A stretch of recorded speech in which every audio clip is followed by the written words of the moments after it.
Hello everyone, I am Kulshekar Reddy from 4th BTech CSE. I am going to give a presentation on topic called inflation. In this presentation, we will be covering topics which are what is inflation and what are the causes and types of inflation, and also we will be covering what are the effects of the inflation on our society, and at last we will be discussing about the measures which we have to take to stop the inflation.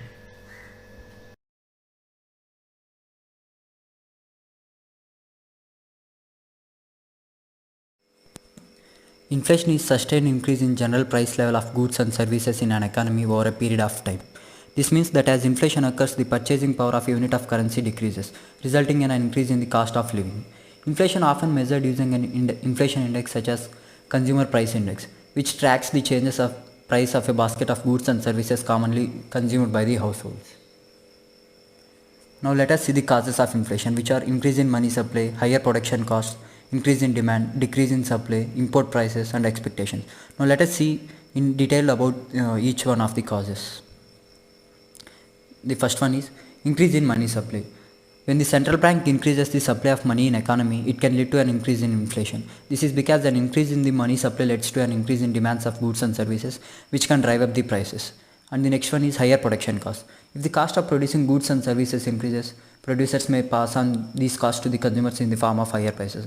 For example, if the cost of raw material or labor increases, the cost of final product will also increase exponentially.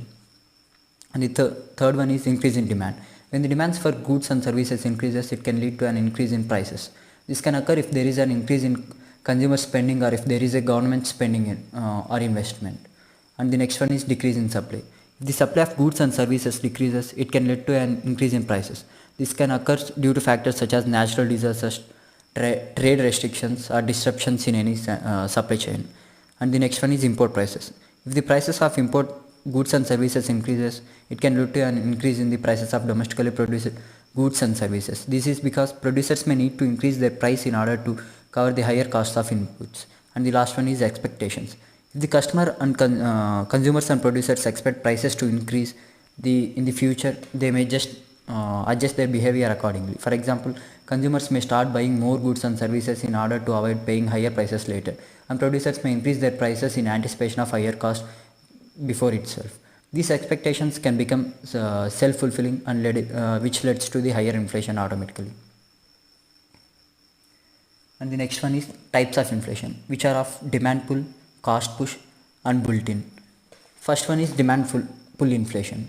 This occurs when the demand for goods and services exceeds the supply, leading to an upward pressure on prices. This can occur due to factors such as increase in consumer spending or an increase in government spending. And the next one is cost push inflation. This occurs when the cost of production increases and the producers pass on these costs to the consumers in the form of higher prices. This can occur due to factors such as an increase in the cost of raw materials, an increase in labor cost, or increase in government tax or any other regulations. And the last one is built-in inflation. This inflation generally occurs when business or workers and business expect prices to increase and adjust their behavior accordingly. For example, workers may demand higher wages in anticipation of higher prices, and businessmen may increase their prices to cover up the higher wages. Now let us see the effects of the inflation, which are decreasing purchasing power, increase in interest rates, decrease in income, decrease in investment. The first one is decreasing purchase power. Inflation can decrease the purchasing power of money, which means that consumer can buy fewer goods and services for the same amount of money. This can lead to a decrease in standard of living and a reduction in real wages. And the second one is increase in interest rates. Inflation can lead to an increase in interest rates as central banks try to control inflation by reducing the money supply. Higher rates can make borrowing more expensive, which can slow down the economic growth and increase in unemployment. And the third one is decrease in income. Inflation can decrease real income, which is the income which the income will get adjusted for inflation. This can occur if the wages do not keep up with the inflation, leading to an decrease in standard of living.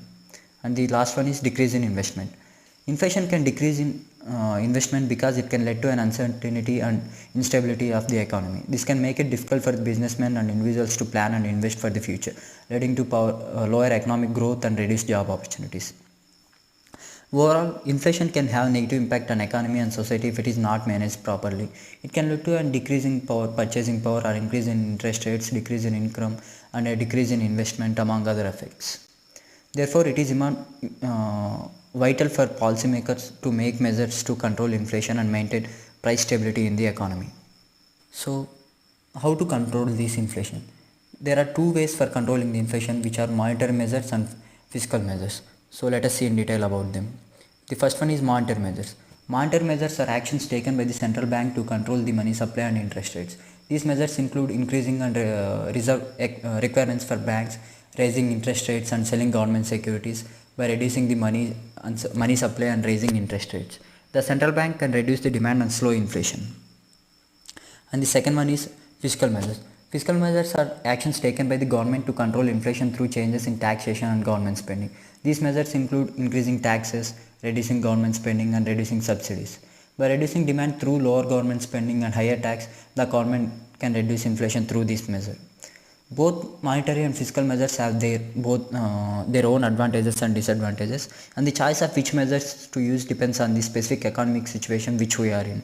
For example, in a situation of high inflation, the central bank may use monetary measures to reduce the money supply and raise interest rates, while the government may use fiscal measures to reduce the government spending and increase the taxes. By using a combination of monetary and fiscal measures, policymakers can work out to control inflation and maintain price stability in the economy. So, I conclude this presentation on inflation by saying that inflation can have significant impacts on individuals, businessmen, and economics. Understanding the causes and effects of inflation is important for informed decision making in before. Policymakers use monetary and fiscal policies to manage inflation. So, which monetary measure or fiscal measure need to be used should be chosen accordingly. A stable level of inflation is essential for a healthy and prosperous economy because inflation has both its own positive points and negative points. Thank you.